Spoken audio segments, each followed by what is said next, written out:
Olá pessoal, tudo bem? Chegamos então ao terceiro vídeo aula sobre distribuição de frequência para dados agrupados. Nessa videoaula eu vou calcular a variância e o desvio padrão dessa tabela de frequência onde os dados estão agrupados em intervalos de classe. Então, a tabela eu construí na primeira videoaula, na segunda ou no segundo vídeo, nós trabalhamos com média, moda e mediana, e agora nós vamos para a variância e desvio padrão. Primeiro eu vou colocar a fórmula ali, depois eu explico cálculos que eu já fiz aqui, tá? Então assim, a fórmula, como diz respeito a uma amostra, então ela vai ser dada por, fazer bem calma aqui, ó, S ao quadrado, então a variância. Isso aí é igual, vamos lá. Aqui em cima vai ficar o somatório de I igual a 1 até N, beleza?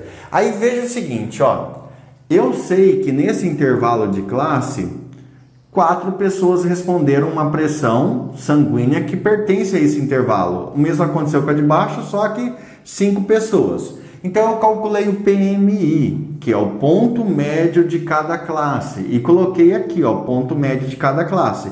Tem gente que incorpora isso aqui na tabela, coloca lá no final, coloca aqui, não tem problema.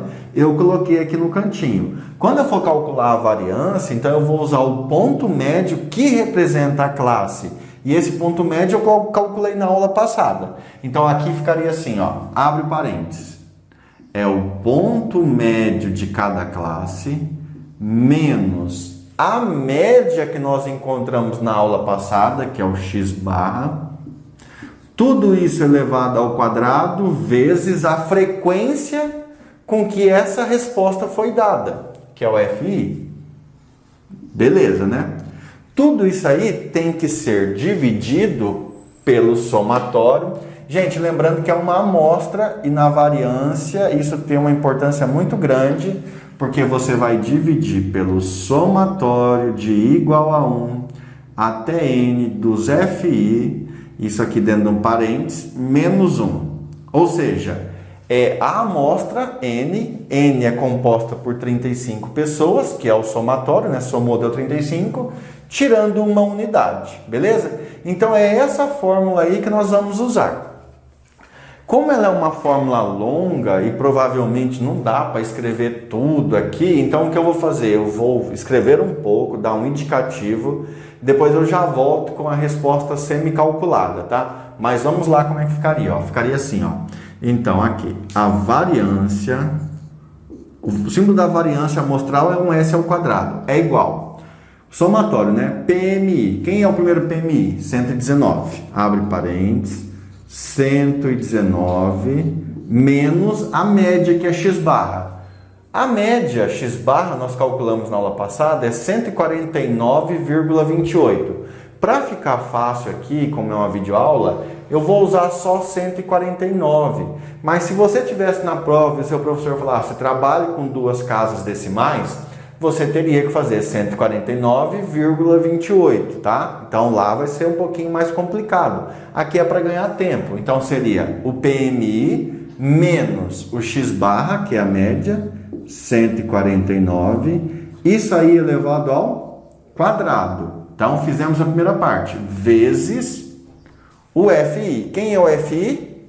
4. Quer dizer que esse número apareceu 4 vezes. Mas agora eu vou fazer a mesma coisa com o outro.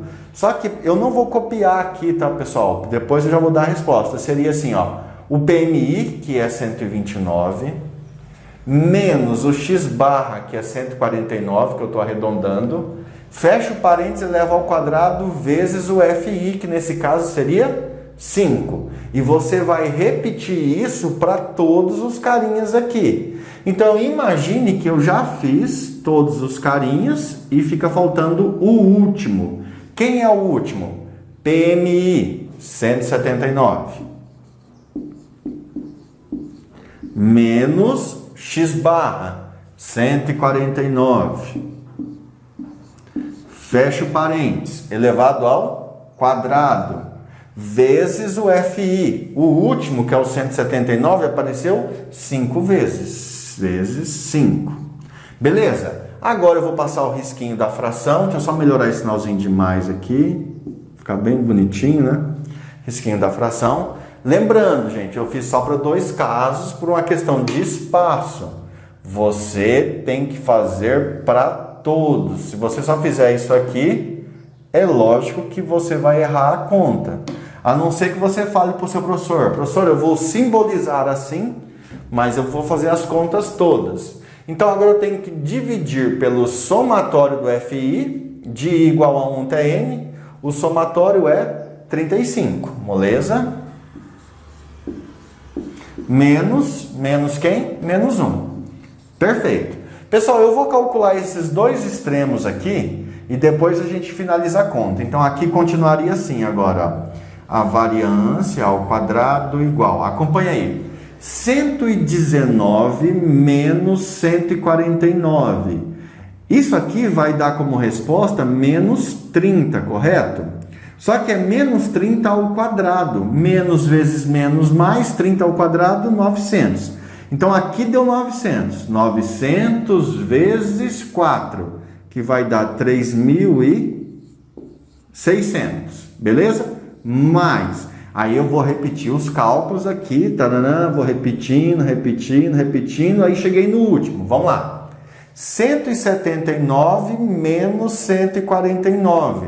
De novo deu 30, só que agora positivo. 30 ao quadrado, 900. 900 vezes 5, 5 vezes 9, 45. Então dá 4.500. Tudo isso aí dividido por 34, né? Tudo isso aí dividido por 34. Agora eu vou sumir e vou voltar com a resposta. Voltamos então agora com as contas prontas. Nós tínhamos parado aqui, né? Que a variância é igual a 3.600, mais o próximo valor, mais o próximo valor, mais até chegar no último, que é 4.500. Tudo isso dividido por 34. Bem, eu fiz todas essas continhas no papel e descobri, se eu não errei nada, que a soma aqui em cima, ó, deu 12.700. Então a minha variância nada mais é do que 12.700 dividido em 34 partes. Fazendo essa conta, eu encontrei que a variância é aproximadamente 373,53. Tranquila a parte da variância. Nem tanto, mas com calma dá para calcular. Só que eu já falei para vocês que a variância, para alguns casos, ela é uma medida de dispersão não muito boa, porque ela pega a diferença entre os números e eleva ao quadrado. Então, se a diferença fosse 10, 10 elevado ao quadrado vira 100. Então, ela infla essa diferença. Então, o que nós vamos fazer agora é calcular o desvio padrão para tirar essa inflação, assim, digamos, essa distorção que a variância causa ao elevar ao quadrado. Nós sabemos aqui, ó, deixa eu fazer aqui, que o desvio padrão nada mais é, ó, desvio padrão de uma amostra, nada mais é do que a raiz quadrada da sua variância. Ou seja, o desvio padrão, nesse caso, é a raiz quadrada de 373,53. Aí você vai lá, pega a sua calculadora científica e faz. Vamos fazer. Então aqui eu tenho raiz quadrada de 373,53 igual aproximadamente 19,33. Eu vou usar 2 casas decimais, tá? 19,33. E com isso nós terminamos então o nosso desvio padrão e a variância. Eu vou deixar destacados os dois aí e depois nós vamos fazer uma interpretação sobre eles aqui, uma interpretaçãozinha simples, né? Então aqui está o nosso desvio padrão. Deixa destacado aí no seu caderno, né? E a variância está aqui, né? Gente, observe o seguinte, que a média deu aproximadamente 149. Então, a média da pressão sanguínea das pessoas deu aproximadamente 149. Com um desvio padrão para mais ou para menos de 19,33, tá? Então, você pegar aqui, ó, 149 e somar aproximadamente com 20, vai para 169, quase 170, que chegaria muito próximo do valor superior. Se você tirar 19 aqui, vai cair para 130, ó, que vai voltar. Então veja que o desvio padrão, ele é uma melhor medida de dispersão, de variabilidade para esse caso, porque ele deixa assim muito mais perto dos dados reais. Então você poderia falar para alguém, olha, eu calculei a média amostral das pressões sanguíneas e encontrei uma média amostral de 149. Aí as pessoas iam te perguntar, tudo bem, deu 149, mas o valor por pessoa distorce muito uma da outra, é muito longe em relação à média. Aí você ia falar, não, o desvio padrão que eu encontrei lá foi um desvio padrão de 19,33. Então aí você tem esse valor. Então veja que o desvio padrão ele se junta com a média, assim como a variância, para deixar os seus dados mais próximos da realidade e para quem estiver lendo, sem ter feito a pesquisa, entender realmente o que aconteceu. Beleza, pessoal? Com isso, então, terminamos esse terceiro vídeo. Depois eu vou gravar vídeo resolvendo exercícios e de novos conteúdos. Um abraço, bons estudos e até mais. Fui!